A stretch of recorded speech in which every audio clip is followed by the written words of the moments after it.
Good morning, students. Let's understand past perfect tense. The past perfect tense is used to describe an action that completed before a certain period in the past. I repeat, we use the past perfect tense to describe an action completed before a certain period in the past. For example,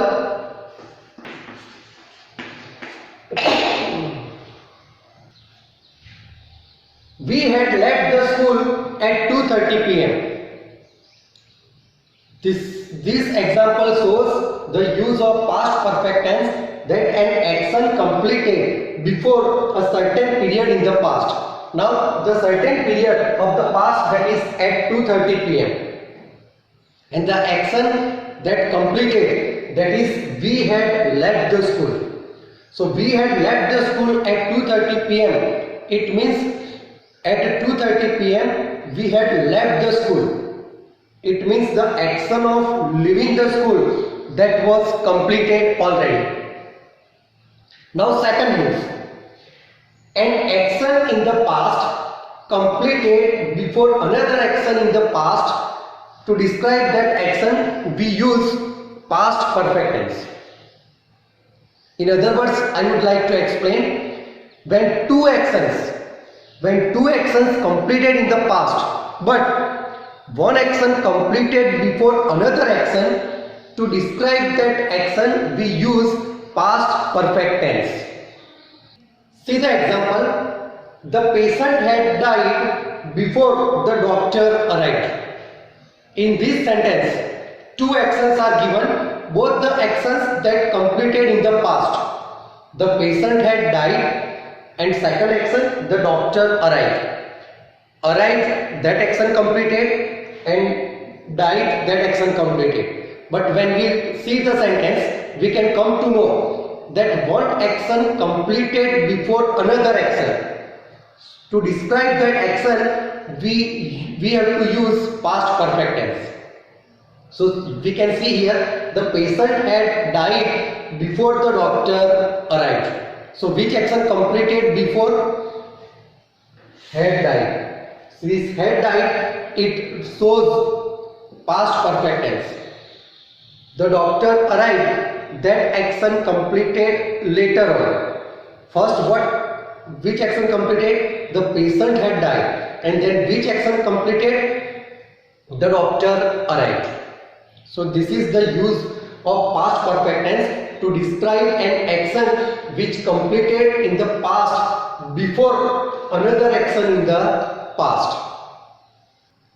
Third use of past perfect tense is unfulfilled desire of the past. To express unfulfilled desire of the past, we have to use past perfect tense. For example, I wish I had joined an army.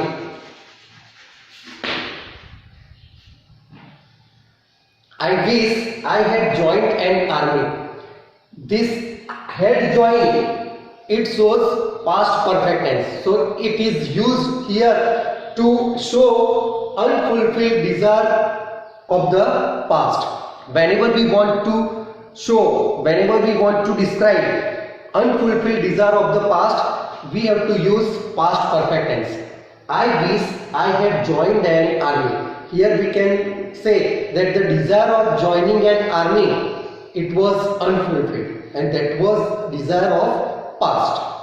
So that I have used past perfect tense. Then next use of past perfect tense, that is to describe impossible conditions of the past. To show impossible conditions of the past, we have to use past perfect tense. For example, if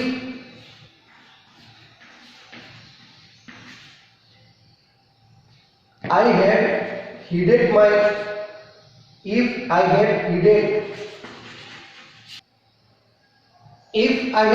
my parents' advice, I would have done well in my life. Here, this if I had heeded my parents' advice, it shows impossible condition of the past. So to express impossible condition of the past, we have to use past perfect tense. Here see, had heeded, it shows past perfect tense. Now let's see the sentence structure of past perfect tense. First about affirmative sentence. The sentence structure is subject had plus V3 plus other words and full stop. Look here, sentence structure of affirmative sentence, subject had V3 other words full stop. Students, remember, as it is a perfect tense, we have to use V3. I repeat, as it is a perfect tense, so we have to use V3. In the introductory video module, I taught you that in perfect tenses we use V3. So as it is a perfect tense, so we have to use V3. In past perfect tense, we use helping verb had. We use helping verb had and V3. Now sentence structure of negative sentence. Subject had not V3 other words and full stop. See here, subject had not V3 other words full stop. Now sentence structure of interrogative affirmative sentence. Affirmative interrogative. Had subject V3 other words and question mark. Look here, had subject V3 other words and question mark. Next sentence structure, that is negative interrogative. In negative interrogative, first had, then subject, then not, then V3, then other words, and next question mark. See here, had subject not V3 other words and question mark. Let's see the examples of past perfect tense based on the structures. First, they had finished the project at 5:30 p.m. The sentence is affirmative. They had finished the project at 5:30 p.m. Had finished. Now negative sentence. They had not finished the project at 5:30 p.m. See, they had not finished the project at 5:30 p.m. Had not, negative sentence. Next comes interrogative sentence, affirmative. Had they finished the project at 5:30 p.m.? See, had they finished the project at 5:30 p.m.? Interrogative sentence, affirmative. And the last one, interrogative sentence but negative. Had they not finished the project at 5:30 p.m.? Had they not finished the project at 5:30 p.m.? And this negative interrogative we can also write by using contraction of had not, hadn't. Hadn't they finished the project at 5:30 p.m.?